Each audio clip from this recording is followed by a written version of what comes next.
yaitu sterol, membela citra buruk.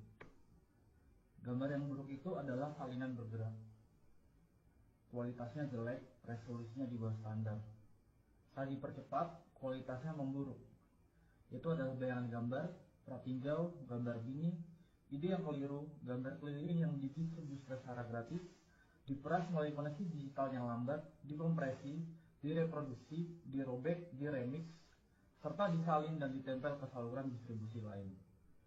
Citra berkualitas rendah adalah kain lusuh atau sobekan sebuah API atau JPEG. Kaum proletar rendahan dalam masyarakat kelas penampilan yang diberi peringkat dan dinilai berdasarkan resolusinya. Citra berkualitas rendah telah diunggah, diunduh, dibagikan, diformat ulang, dan diedit ulang. Ini mengubah kualitas jadi aksesibilitas, nilai pameran jadi nilai kultus, film jadi klip, kontemplasi jadi gangguan. Citra tersebut dibebaskan dari berangkas bioskop dan arsip dan didorong ke dalam ketidakpastian digital dengan mengorbankan substansinya sendiri. Citra berkualitas rendah cenderung ke arah abstraksi. Ia adalah ide visual dalam proses pembentukannya. Citra buruk tersebut merupakan generasi kelima yang ilegal, gambar asli yang terdistorsi. Silsilahnya meragukan, nama filenya sengaja salah ijazah. Seringkali gambar ini melanggar warisan budaya, budaya nasional, atau bahkan hak cipta. Gambar ini diwariskan sebagai umpan, jebakan, indeks, atau sebagai pengingat akan bentuk visualnya di masa lalu.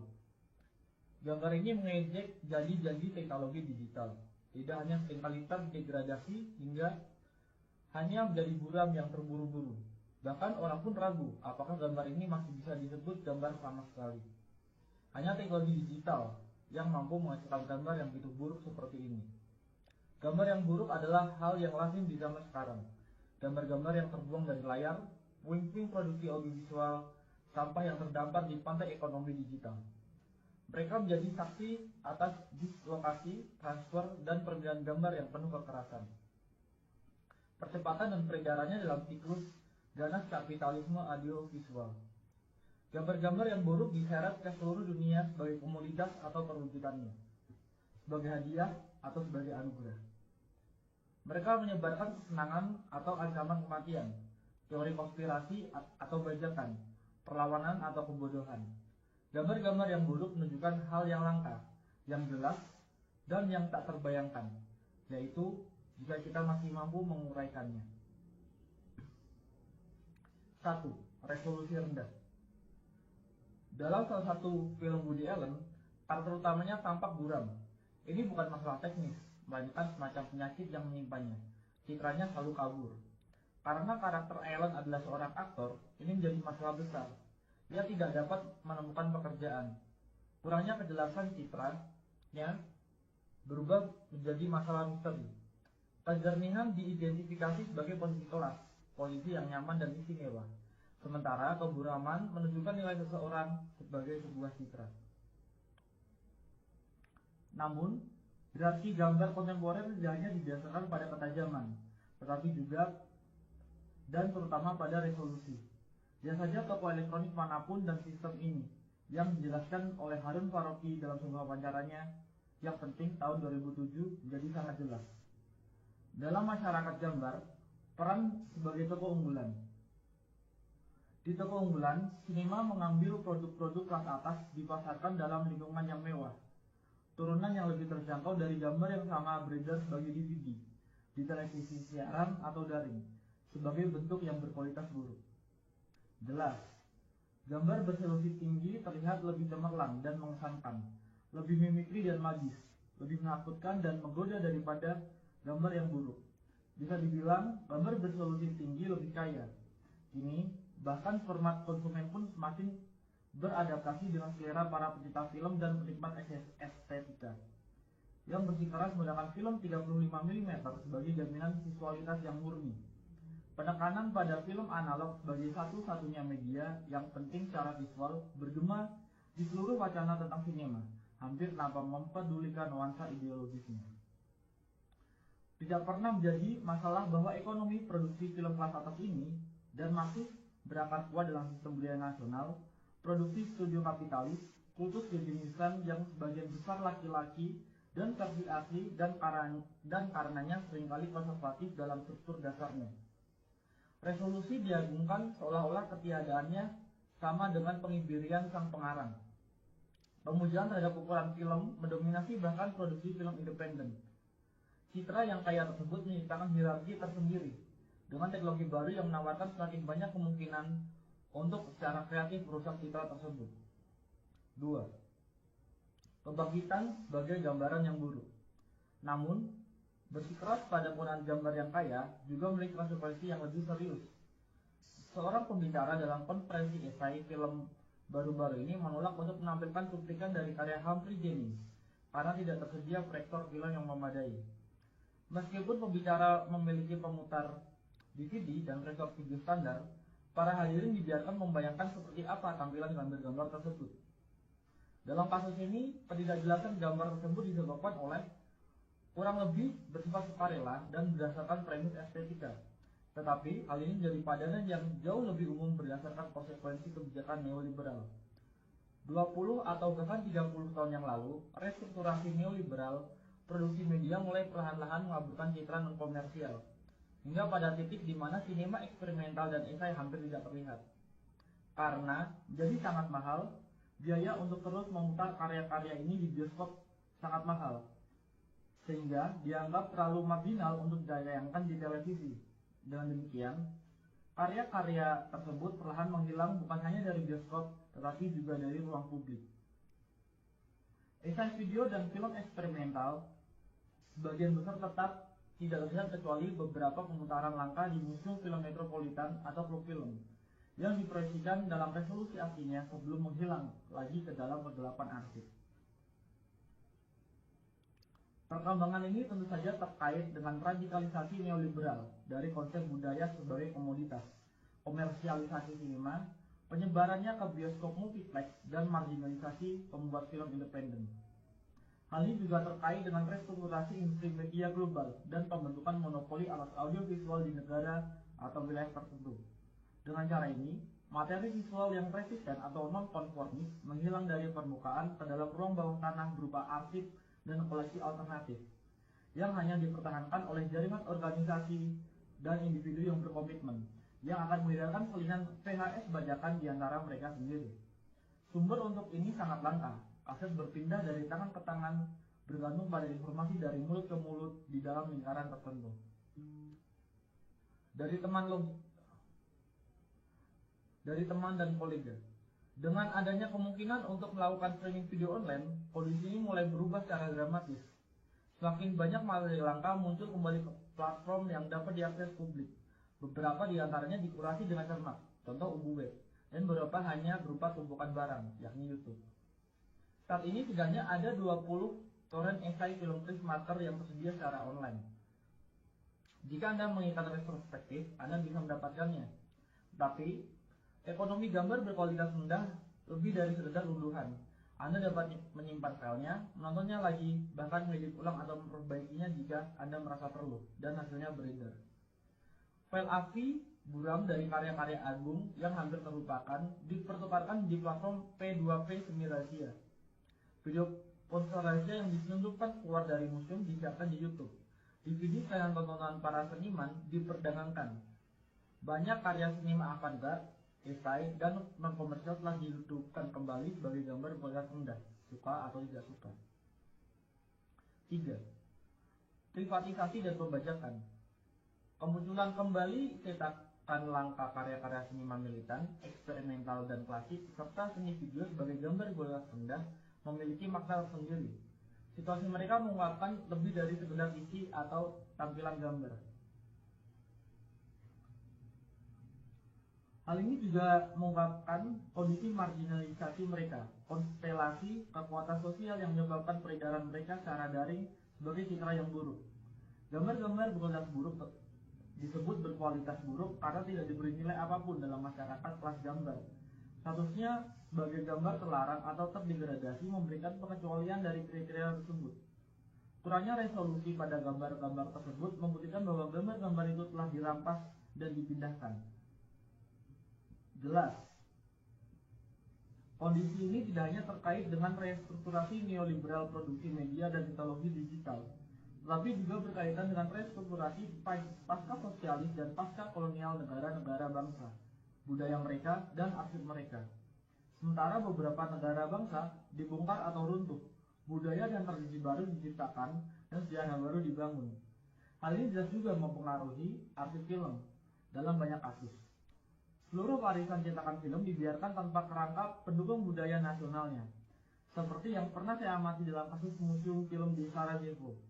Arsip nasional dapat menemukan kehidupan selanjutnya dalam bentuk toko penyewaan video. Sayang bajakan merembes keluar dari arsip tersebut melalui privatisasi yang tak terorganisir. Di sisi lain, bahkan perusahaan Inggris pun menjual isinya secara online dengan harga yang sangat tinggi. Seperti yang dicatat oleh Code Washun, citra buruk beredar sebagian karena kekosongan yang ditinggalkan oleh organisasi perfilman negara yang merasa terlalu sulit untuk beroperasi sebagai arsip 16 atau 35 mm atau untuk mempertahankan infrastruktur distribusi apapun di era kontemporer. Dari perspektif ini, citra buruk mengungkapkan penurunan dan degradasi esai film atau bahkan sinema eksperimental dan non-komersial apapun yang di banyak tempat dimungkinkan karena produksi budaya dianggap sebagai tugas negara. Privatisasi produksi media secara bertahap menjadi lebih penting daripada produksi media yang dikendalikan atau disponsori negara.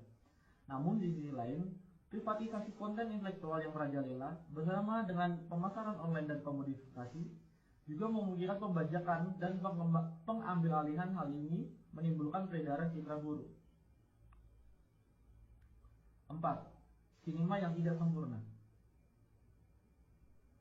Muncul citra yang buruk mengingatkan kita pada manifesto ketiga klasik untuk sinema yang tidak sempurna karya Juan Garcia Espinosa yang ditulis di Kuba pada tahun 1960-an.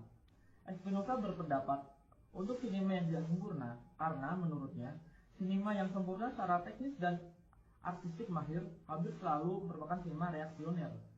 Sinema yang tidak sempurna adalah sinema yang berupaya mengatasi pembagian kerja dalam masyarakat kelas.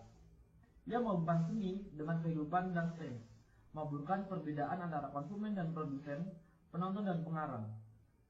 Ia bersikeras pada identitasnya sendiri. Ketidaksempurnaan populer tapi bukan konsumerisme dilakukan tanpa menjadi birokratis.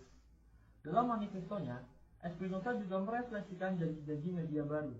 Ia dengan jelas memprediksi bahwa perkembangan teknologi video akan membahayakan posisi elitis para pembuat film tradisional dan memungkinkan semacam produksi film massal, seni rakyat. Seperti ekonomi gambar yang buruk, sinema yang tidak sempurna mengurangi perbedaan antara penulis dan penonton serta menggabungkan kehidupan dan seni. Yang terpenting, visualitasnya sangat terkompromikan, buram, amatir, dan penuh artefak. Dalam beberapa hal, ekonomi citra yang buruk, hal ini sesuai dengan deskripsi sinema yang tidak sempurna. Sementara deskripsi sinema yang sempurna lebih mewakili konsep sinema sebagai toko unggulan. Namun, sinema yang tidak sempurna, yang nyata dan kontemporer, jauh lebih ambivalen dan afektif daripada antisipasi Espinosa. Di satu sisi, ekonomi gambar berkelas rendah dengan kemungkinan distribusi global yang langsung dan etika remix dan apropriasi memungkinkan partisipasi kelompok produsen yang jauh lebih besar daripada sebelumnya. Namun, ini tidak berarti bahwa peluang-peluang ini hanya digunakan untuk tujuan progresif. Ujar kebencian, spam, dan sampah lainnya juga menyebar melalui koneksi digital. Komunikasi digital juga telah menjadi salah satu pasar yang paling diperebutkan. Sebuah zona yang telah lama mengalami akumulasi modern baru yang berkelanjutan dan upaya privatisasi besar-besaran, dan sampai batas tertentu berhasil. Jaringan tempat beredarnya gambar-gambar buruk tersebut jadi platform bagi kepentingan bersama yang baru dan rapuh, sekaligus medan pertempuran bagi agenda komersil dan nasional. Jaringan tersebut memuat materi eksperimental dan artistik, tetapi juga sejumlah besar fotografi dan paranoia. Meskipun wilayah citra berkualitas rendah memungkinkan akses ke citra yang terpinggirkan, wilayah ini juga dipenuhi oleh teknik komodifikasi paling canggih. meskipun memungkinkan partisipasi aktif pengguna dalam pembuatan dan distribusi konten. Platform ini juga melibatkan mereka dalam produksi. Pengguna menjadi editor, kritikus, penerjemah, dan penulis bersama dari gambar-gambar berkualitas rendah. Dengan demikian, gambar yang buruk adalah gambar yang populer, gambar yang dibuat dan dilihat oleh banyak orang. Mereka mengekspresikan semua kontradiksi dari kerumunan kontemporer, oportunisme, narsisme, keinginan akan otonomi dan kreasi, ketidakmampuan untuk fokus atau mengambil keputusan, kesiapan konstan untuk melanggar dan sekaligus tunduk. Secara keseluruhan, citra-citra buruk tersebut menyajikan gambaran sekilas tentang kondisi afektif kerumunan, neurosis, paranoia, dan ketakutan, serta keinginan akan intensitas kesenangan dan pengalihan perhatian. Kondisi citra-citra tersebut ini bukan hanya tentang transfer dan pemformatan ulang yang tak terhitung jumlahnya, tapi juga tentang banyaknya orang yang cukup peduli untuk mengkonversinya berulang kali, menambahkan subtitle, mengedit ulang, dan menggugahnya. Dalam konteks ini, mungkin kita perlu mendefinisikan ulang nilai sebuah gambar, atau lebih tepatnya menciptakan perspektif baru untuknya. Terlepas dari resolusi dan nilai tukar, kita dapat membayangkan bentuk nilai lain yang didefinisikan oleh kecepatan, intensitas, dan penyebaran. Gambar yang buruk adalah buruk karena sangat terkompresi dan menyebar dengan cepat. Gambar tersebut kehilangan materi dan memperoleh kecepatan. Tetapi, gambar tersebut juga mengekspresikan kondisi dematerialisasi yang tidak hanya dimiliki oleh warisan seni konseptual, tetapi terutama oleh mode produksi semiotik kapital, seperti yang dijelaskan oleh Felix Guattari, mendukung penciptaan dan penyebaran paket data yang ringkas dan fleksibel yang sangat diintegrasikan ke dalam kombinasi dan rangkaian yang semakin baru. Penyederhanaan konten visual ini, konsep yang sedang terbentuk dari gambar, menempatkan dalam suatu perubahan informasi umum dalam ekonomi pengetahuan yang berbagai gambar dan keterangannya keluar dari konteks ke dalam pusaran deteritorialisasi kapitalis permanen. Sejarah seni konseptual menggambarkan hal ini dematerialisasi objek seni pertama-tama sebagai gerakan perlawanan terhadap nilai fetishisme visibilitas. Namun kemudian, objek seni yang telah didematerialisasi ternyata sangat cocok dengan semiotisasi kapital, dan dengan demikian, dengan arti tertentu, pergeseran konseptual citra buruk. Dalam kapitalisme, citra buruk juga mengalami ketegangan serupa. Di satu sisi, ia beroperasi melawan nilai fetishisme resolusi tinggi.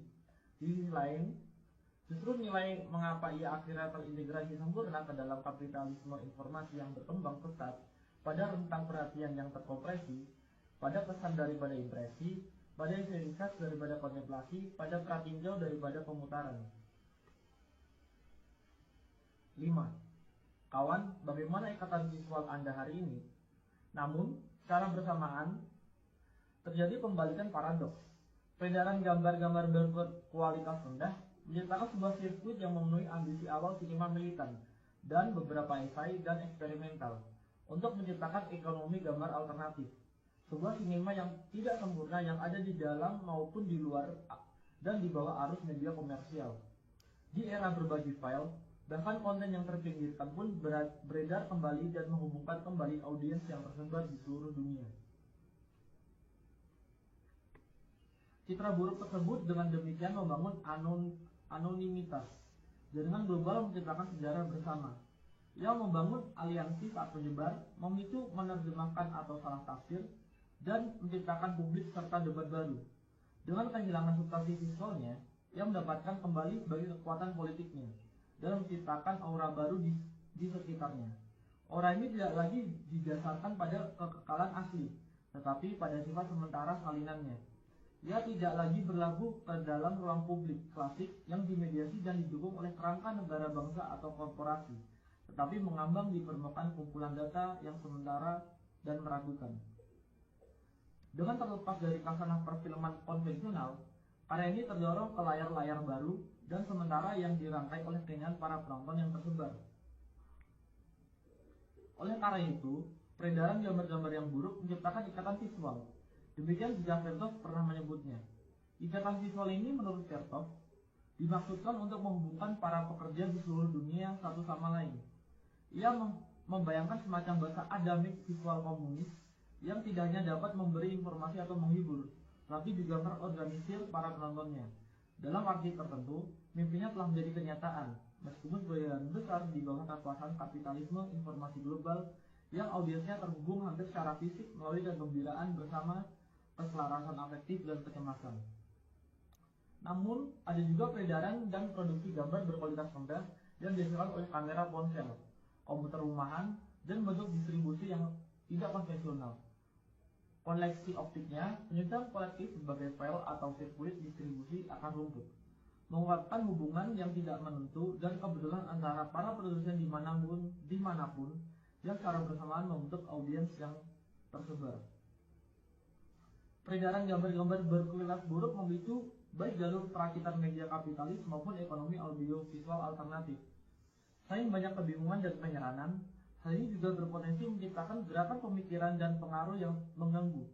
Peredaran gambar berkualitas rendah dengan demikian memulai babak lain dalam dianologi histori sirkuit informasi non-konformis, ikatan visual versus, pedagogi pekerja internasionalis yang dijelaskan oleh Peter Weiss dalam The Aesthetic of Resistance, sirkuit sinema ketiga, dan trikontinentalisme, pembuatan film dan pemikirnya yang tidak berpihak. Gambar berkualitas rendah, betapapun ambivalennya statusnya, dengan demikian mengambil tempat dalam dianologi pamflet yang disalin karbon, film agitprop kereta api, majalah video bawah tanah, dan materi non-konformis lainnya, yang secara estetika sering menggunakan materi berkualitas rendah. Selain itu, hal ini juga mengaktualisasikan kembali banyak gagasan historis yang terkait dengan sirkuit-sirkuit ini, antara lain gagasan Verlas tentang ikatan visual. Bayangkan seseorang di masa lalu dengan baret bertanya kepada Anda, "Kawan, apa ikatan visual Anda hari ini?" Anda mungkin menjawab, "Ini adalah tautan ke masa kini." 6. Sekarang. Citra buruk tersebut mewujudkan nasib setelah kematian banyak mahakarya sinema dan seni video di masa lalu. Karya-karya tersebut telah diusir dari surga terlindungi yang tampaknya pernah menjadi milik sinema. Setelah dikeluarkannya dari arena budaya nasional yang terlindungi dan seringkali proteksionis, dibuang dari peredaran komersial, karya-karya ini menjadi pengembara di tanah tak bertuan digital, terus-menerus mengubah resolusi dan formatnya, kecepatan dan medianya, bahkan terkadang kehilangan nama dan kredit di sepanjang jalan.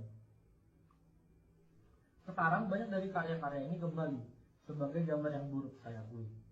Tentu saja orang bisa berpendapat bahwa ini bukanlah yang asli, tetapi kemudian, tolong siapapun, tunjukkan kepada saya yang asli. Citra buruk tersebut bukan lagi tentang hal yang sebenarnya yang asli dan orisinal.